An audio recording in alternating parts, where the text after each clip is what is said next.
Ternyata para komplotan tersebut telah incar Doni untuk membalaskan dendamnya. Saat mereka membalaskan dendamnya, tiba-tiba lampu basement mati mendadak.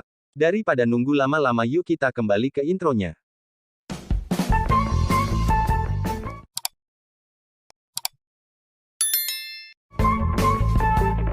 Lalu scene berpindah dengan seseorang yang berpakaian rapi di sebuah toilet, kemudian ia menelpon salah satu rekannya untuk mengabarkan jika ia berhasil lolos. Sama seperti pemimpin Tartar yang telah dibunuh, pria ini mengatakan telah siap berpesta jika ia telah sampai di sana. Namun sayang, nasib pria ini saya sama dengan pemimpin Carter. Karena tiba-tiba Friend memasuki toilet dan langsung menghajarnya. Pria ini memohon kepada Friend untuk tidak membunuhnya. Karena ia tahu Friend telah membunuh seluruh rekannya. Baik-baik, Carter, krisis Iris orang-orang yang berada di grup tersebut telah tiada. Maka dari itu pria ini memohon untuk tidak membunuhnya. Tetapi Punisher, dikenal tidak memiliki ampun. Friend langsung mencekik pria tersebut hingga ia kesulitan bernapas. Dan tewas. 6 bulan berlalu. Kini Friend bekerja di sebuah kontraktor, sebagai tukang. Namun ia memiliki kebiasaan unik di mana, ia sering memainkan palunya untuk menghantam tembok hingga tembok tersebut hancur. Bahkan, rekan kerjanya menganggap Friend sebagai orang gila. Namun Friend tidak mempedulikan hal tersebut. Dan ia hanya fokus melakukan pekerjaannya. Saat istirahat tiba, ia berdiam diri di atap dan makan roti selainya. Kemudian, di malam hari ia ke kediamannya untuk beristirahat sejenak. Sembari membaca buku favoritnya. Saat di pagi hari terbangun, Friend selalu memimpikannya istrinya yang telah tiada. Dan hal itu cukup membuat Friend tertekan. Lalu ia melakukan pekerjaannya. Tetapi kali ini, agak sedikit berbeda. Karena salah satu orang yang sama dengan Friend, memarahi Friend. Karena ia mengambil jatah lemburnya. Orang tersebut memperingati Friend untuk tidak melakukan hal semena-mena. Jika Friend tidak ingin memiliki masalah. Kesal karena Friend tidak pernah mengubrisnya, ia pun lalu menghancurkan roti selai milik Friend. Dan, langsung ia pun pergi. Setelah pekerjaan selesai, orang-orang tersebut memutuskan untuk pergi ke bar. Tetapi ada satu anak baru ke traktor sana yang bernama Doni. Di mana ia tidak diajak, karena alasan mobil yang mereka tumpangi telah penuh. Akhirnya, Doni memutuskan mendekati Friend dan mengajaknya berbicara.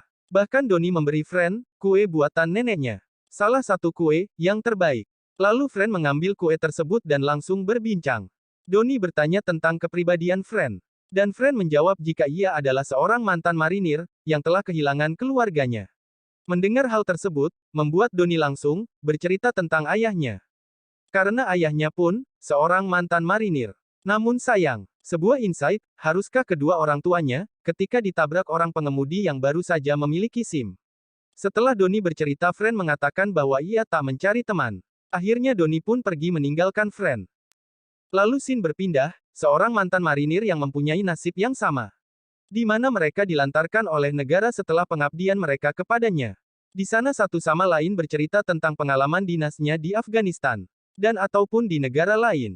Setelah perkumpulan selesai, tiba-tiba, Friend mendatangi salah satu pembicara di sana. Rupanya adalah teman baik dari Friend. Pembicara tersebut yang bernama Churs. Di sana mereka dapat berbincang dengan asik, mengenai pengalaman mereka terdahulu. Di mana Churs kehilangan salah satu kakinya akibat perang yang terjadi. Lalu setelah cukup lama berbincang, Friend pun memutuskan untuk pamit pada Churs. Lalu scene berganti pada seorang agen polisi yang bernama Madani. Yang tengah menyelidiki kasus, seseorang yang bernama Ahmad Zubair. Di mana ia menjelaskan pada bosnya yang bernama Wolf. Tentang Ahmad yang menemukan tentang Amerika yang menyeludupkan heroin. Dan akibat penemuan tersebut dirinya harus terbunuh. Tiba-tiba, Wolf meminta kepada partner Madani dan Stan untuk memberi mereka waktu berdua. Akhirnya Stan keluar. Lalu Wolf menyatakan investasi Madani tentang Kandahar udah dianggap tidak berguna. Madani merasa telah direndahkan oleh Wolf. Dengan hanya satu kalimat. Tetapi Wolf mengatakan jika kalimat itu ada kalimat yang pantas dilontarkan. Karena Kandahar adalah topik terlarang, dan ia menegaskan Madani untuk tak mencari tahu tentang topik tersebut. Setelah Wolf pergi, Stan kembali menghampiri Madani dan mengatakan jika ia akan membantunya untuk memecahkan kasus ini.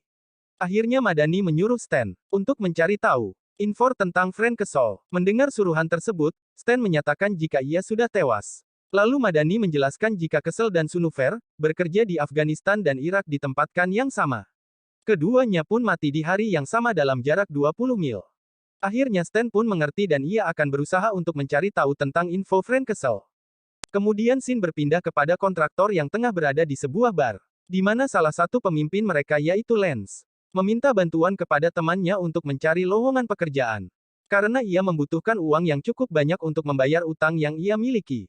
Temannya menjawab jika ia akan menelpon sepupunya untuk mencari pekerjaan tersebut. Lalu saat bar hampir tutup, tagihan pun diberikan kepada Lance. Tetapi Lance justru menyerahkan tagihan tersebut kepada Donnie, yang menurutnya itu cukup banyak. Namun karena Donnie terlanjur berjanji akan mentraktir mereka semua, akhirnya Donnie pun membayarnya.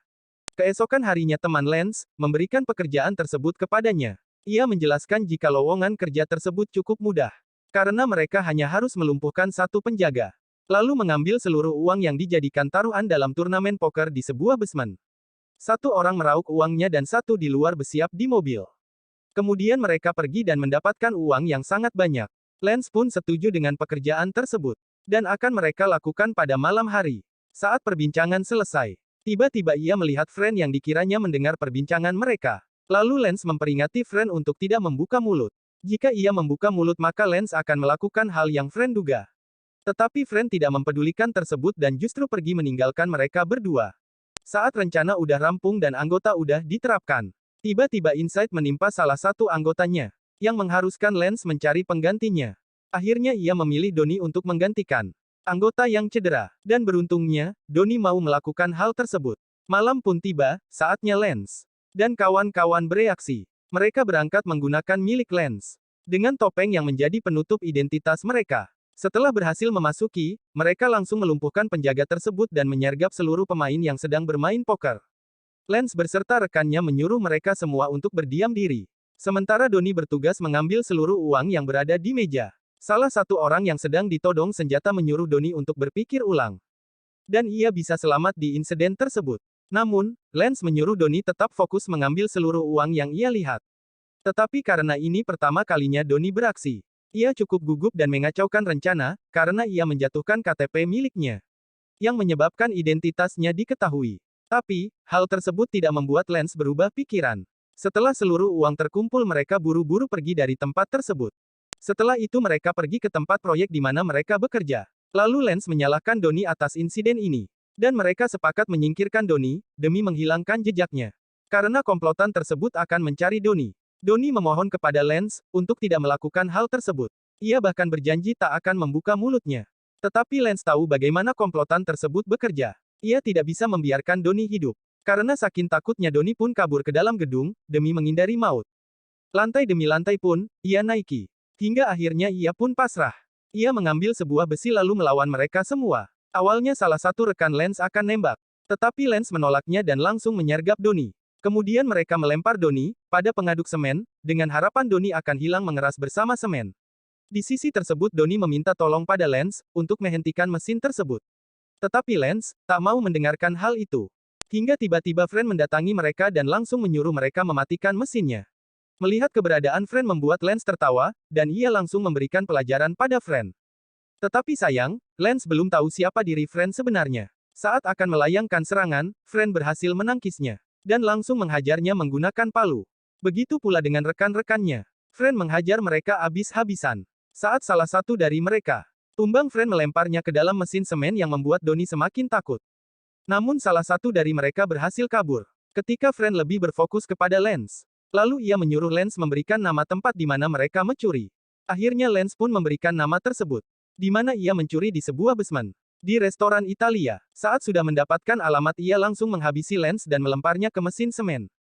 Kemudian Friend pergi ke bawah untuk mengejar orang yang berhasil kabur. Saat orang tersebut menyalakan mobil, Friend langsung menembaknya, dan ia pun seketika tewas.